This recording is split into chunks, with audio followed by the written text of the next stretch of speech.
네, 안녕하세요. 저는 신구 크리에이터 유성민입니다. 저는 대외 활동을 비영리 단체 그리고 대기업 서포터즈 등등 해서 한 10개 정도를 했었는데요. 10개 다 성공적이었던 건 아니고 실패했다고 생각한 경험도 있기 때문에 좋은 대외 활동이랑 나쁜 대외 활동 구별하는 방법에 대해서 소개해 드리려고 합니다. 우선 대외 활동 정보를 어떻게 확인하고 있냐? 저는 인스타그램에 한 4, 5개 정도를 좀 업데이트되는 대외 활동을 올려주는, 추천해주는 계정을 팔로우를 했었고, 사실 주로 살펴보는 건 웹인데 웹으로는 싱굿을 사용을 했었습니다. 싱굿에 팀원 구하기나 공모전, 대외 활동 같은 정보가 다 있기 때문에 지금 크리에이터로 활동하게 된 것도 싱굿을 계속 뒤져보다가 싱굿 서포터즈가 나오는 걸 알게 돼서 시작을 하게 됐습니다.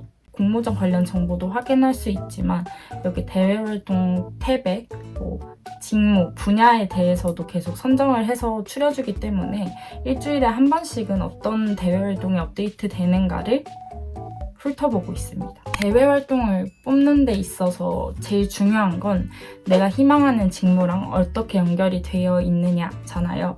그래서 저는 영상이나 마케팅, 그리고 언론 방송, 디자인 되게 다 관심이 있었기 때문에 PD나 크리에이터를 이런 방식으로 제가 원하는 다양한 직무를 연결하려고 노력을 했던 것 같습니다. 내가 보고 있는 이 대외 활동이 좋은 거냐 구별하는 몇 가지 팁에 대해서 알려드리자면 첫 번째는 얼마나 오래되었는가를 확인하는 겁니다. 오래된 활동일수록 활동의 체계나 시스템, OT부터 시작해서 특강까지 잘못된 점에 대한 개선이 다 이루어진 상태일 확률이 높기 때문에 어느 정도의 역사를 가지고 있는 대외 활동인지를 확인해 보는 것도 좋은 꿀팁이라고 생각합니다. 두 번째는 이게 내 스펙으로 쓰이기에 정말 가치가 있는 기업인지를 확인하는 거예요. SNS 채널이라던가 유명도, 최소한 수료증은 발급해줄 수 있는 정도의 규모일 때 대외 활동을 저는 지원을 합니다. 물론 수료증을 발급하지 않았던 대외 활동도 있긴 하지만 그런 경우에는 대부분의 제 20대들이 알고 있는 채널이라던가 몇만 이상의 팔로워를 보유하고 있는 인스타그램 채널이라던가 어느 정도 유명도가 있어야지 이게 내 스펙으로 쓰이기에 정말 가치가 있고 다른 이후에 입사 면접에 있어서도 여기서 얘가 활동을 할 수 있구나 라고 하면서 가치를 평가할 수 있는 요소이기 때문에 기업의 규모를 확인하는 건 정말 중요합니다. 그리고 세 번째, 정말 중요한 거.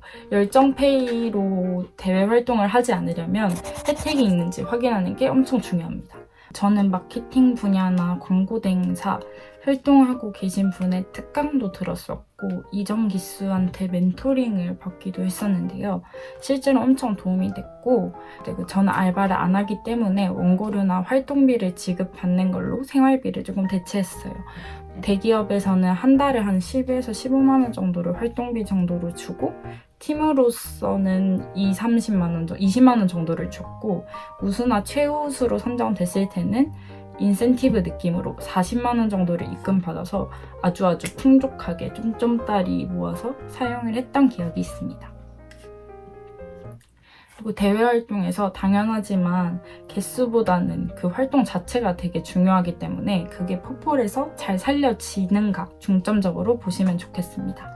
활동하는 내용이 내가 희망하는 직무 그리고 분야랑 잘 맞닿아 있는지 그리고 그 결과물이 유의미하게 남아 있어야지 결국 의미가 있기 때문에 활동 후기가 많은 것들 위주로 살펴보시고 꼼꼼히 확인하신 다음에 나랑 정말 핏한지 확인한 후에 지원하는 걸 추천합니다. 그래서 저는 실제로 서울특별시의 공식 비영리 단체에서 사업 지원을 한 2천 정도 받아서 프로젝트를 운영했던 경험도 있고 제가 회사에서 기획서를 만들었던 경험도 있었는데 그 활동에서 확실히 좀 다른 계열의 사람들 학교 사람들도 그렇고 전문적으로 스펙을 쌓고 있는 친구들을 만나면서 이런 정보 저런 정보를 얻었던 경험이 있습니다. 이 대외 활동은 진짜 하지 마라 이런 대외 활동을 많이 해준 친구의 이야기라던가 아니면 제가 쓰고 있는 피그마 나 영상 편집 팁에서 소개해드렸던 미스터 홀스 같은 것들도 다 대외 활동을 하면서 같이 활동했던 팀원들한테 얻은 정보였기 때문입니다. 제가 추천드리는 대외 활동은 첫 번째, 약간 이름 말하면 알만한 제가 회사의 서포터즈였어요. 활동비가 엄청 빵빵했고 팀원들이 그리고 열정적이고 너무 좋았습니다.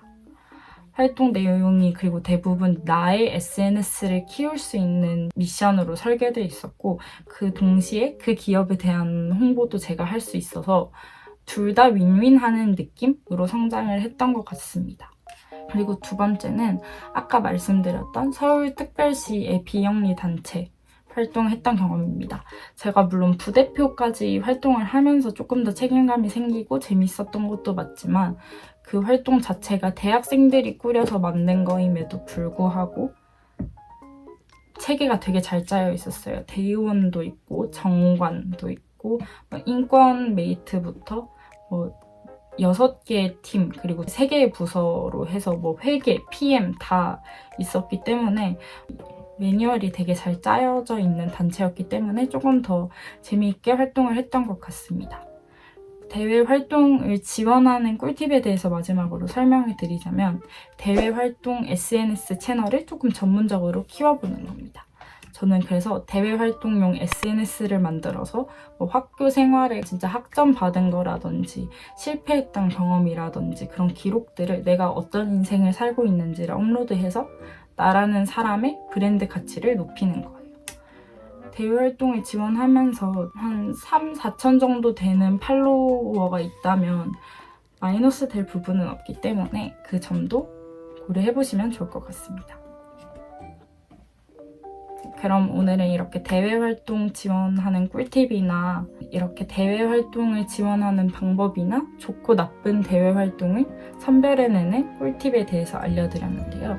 사실 열정이나 내가 정말 핏한 사람이다를 증명할 수만 있으면 다들 어렵지 않게 붙으실 수 있을 거라 생각하기 때문에 다들 도전에 성공하시길 바랍니다. 지금까지 신구 크리에이터 유성민이었습니다. 안녕.